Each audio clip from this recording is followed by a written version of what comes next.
Welcome back to Mischief Managed with your hosts, Maddie Butler and Isabella Hackney. All special effects and editing done by Nicholas Caballero.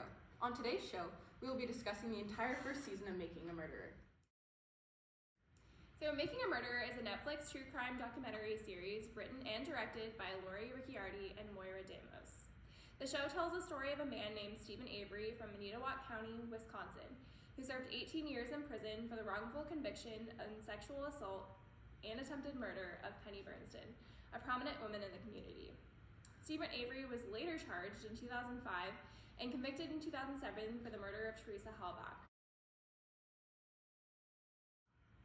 The first season chronicles the period between 1985 and 2007, portraying Avery's 1985 arrest and conviction, his subsequent exoneration and release in 2003, the civil lawsuit that Avery filed against Manitowoc County, his 2005 arrest, and his ensuing trial and conviction in 2007. He is currently still in prison for the murder of Teresa Halbach. Brendan Dassey, Stephen's nephew, is also serving a life sentence in aiding in the murder of Teresa. But he will be eligible for parole in 2048 when he is 59 years old. Ricciardi and Damos construct the series to portray Stephen Avery and his family as victims. This show makes Stephen and Brendan seem innocent as far as the murder of Teresa Halbach is concerned. That is not to say that the directors ignore some of the potentially deviant mannerisms of the Avery family. The series also questions the integrity of the Manitowoc County Sheriff's Office. After reviewing both the entire Making a Murderer series and facts of this case, including outside legal commentary on the Avery case, we would like to present an alternative opinion. We believe that Stephen Avery may be innocent because of lapses in the due process of law. Now, we would like to preface this show with the fact that we do not intend to comment on Stephen's innocence regarding the sexual assault of Penny Bernstein. He has been listed in both the National Registry of Exonerations and the Innocent Project as being uninvolved in Penny Bernstein's assaults. DNA evidence does confirm his innocence in this. We do not attest against this. However, Making a Murderer continues to refer to his 18 lost years and his exoneration as precedents in the Teresa Halbach murder.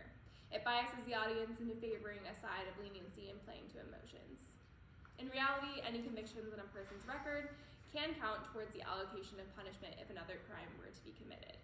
The criminal justice system is set up to account for criminal histories, which is why both the prosecution and the defense of Stephen are trying to leverage Stephen's past. On one hand, we see the prosecution, who knows Stephen's publicized criminal involvement, regardless of its legitimacy, will get jurors and civilians to mentally develop a delinquent profile for Stephen.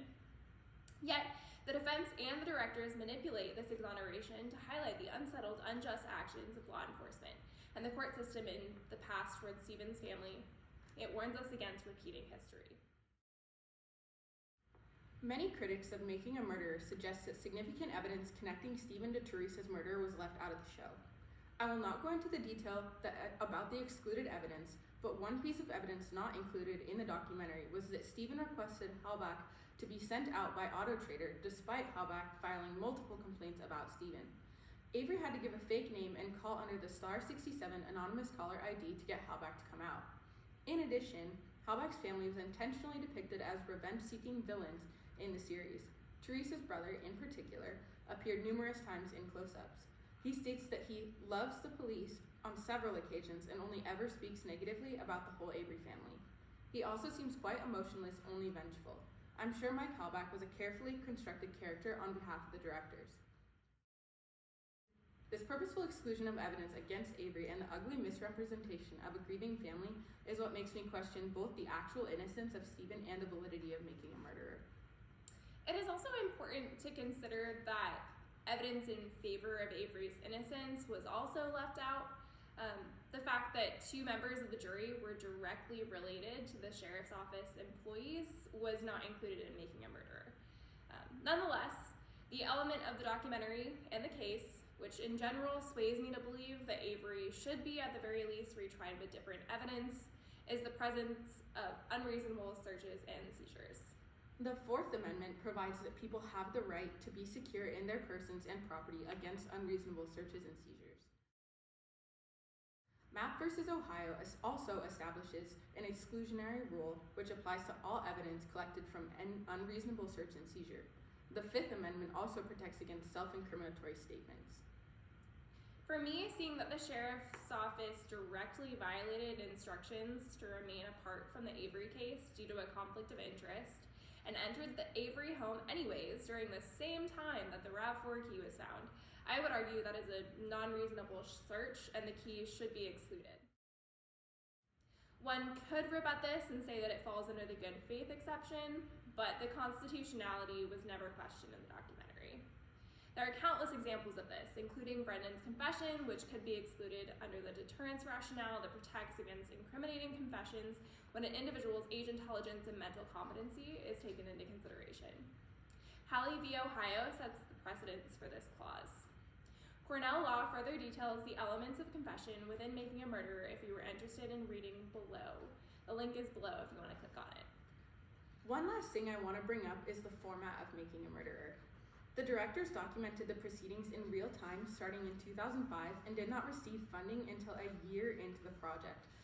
They set out to make a feature film at first. Dassey got arrested and then they were compelled to make a series. The multiple episode format was crucial to Damos and Ricciardi as they hoped the audience could react to development in the same way that they did. Netflix was the only company which accepted this proposal. PBS and HBO wanted a film or mini episodes, but the directors didn't budge. Now that you mention it, Maddie, I'm thinking back, and the suspense and drawn-out feeling was definitely amplified by adding 10 one-hour-long episodes. I felt involved from the start to the finish of that case. It's an interesting play of emotions. I also wonder if any of the initial donor-backed funding was sponsored by people who wanted to push their agenda before the directors got official funding. To wrap up this segment, we would like to express some disappointment in how outright biases and lapses in information was shown in Making a Murderer. When we delved deeper into the case, we could not affirm or deny Stephen's guilt or innocence, but we did believe that there were many instances of misconduct that should have gotten the case dismissed, or at the bare minimum, a great deal of evidence should have been excluded. So thank you for tuning in to Mischief Managed. We're your hosts, Isabella and Maddie. And our wonderful production manager behind the camera is Nico. We will see you next time.